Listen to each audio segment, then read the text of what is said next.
December 5న ఓ cinema release అయ్యి Indian movie హిస్టరీలో అద్భుతాలు క్రియేట్ చేసింది. దీంతో ఇప్పుడు చరణ్ అభిమానులంతా జనవరి 10 కోసం చాలా ఈగర్గా వెయిట్ చేస్తున్నారు. 21న అమెరికాలో గేమ్ చేంజర్ ప్రీ రిలీజ్ ఈవెంట్ను గ్రాండ్గా సెలబ్రేట్ చేయనున్నారు. దానికి సంబంధించిన ఏర్పాట్లు కూడా జరిగిపోయాయి. మరోవైపు ఓవర్సీస్ అడ్వాన్స్ బుకింగ్స్ మొదలుపెట్టారు. అయినా సరే మెగా ఫ్యాన్స్ అసంతృప్తిగా ఉన్న దాఖలాలు సోషల్ మీడియాలో కనిపిస్తున్నాయి.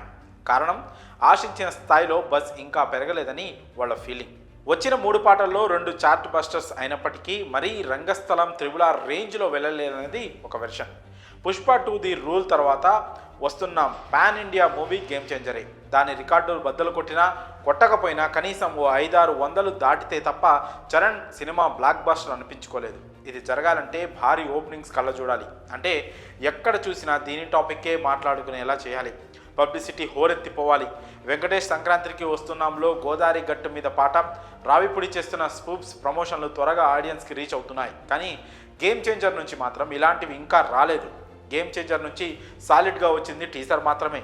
అది కూడా కొంత హడావిడిగా అనిపించిందని అక్కడక్కడ టాక్ నడిచింది.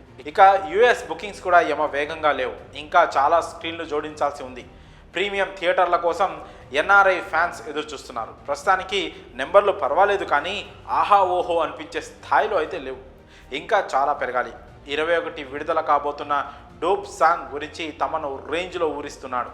28న ట్రైలర్ వస్తుంది. ఈ 2 కనుక సరిగ్గా డ్యూటీ చేస్తే అంచనాలు పెరగడం ఖాయం. కల్కి 2898 AD, Devara Pushpa 2 the rule లాగా గేమ్ చేంజర్కు సోలో రిలీజ్ దక్కడం లేదు. కాబట్టి ఈ రిస్కులన్నీ దృష్టిలో పెట్టుకొని గేమ్ ప్లాన్ మార్చుకోవడం చాలా అవసరమని అభిమానులు భావిస్తున్నారు.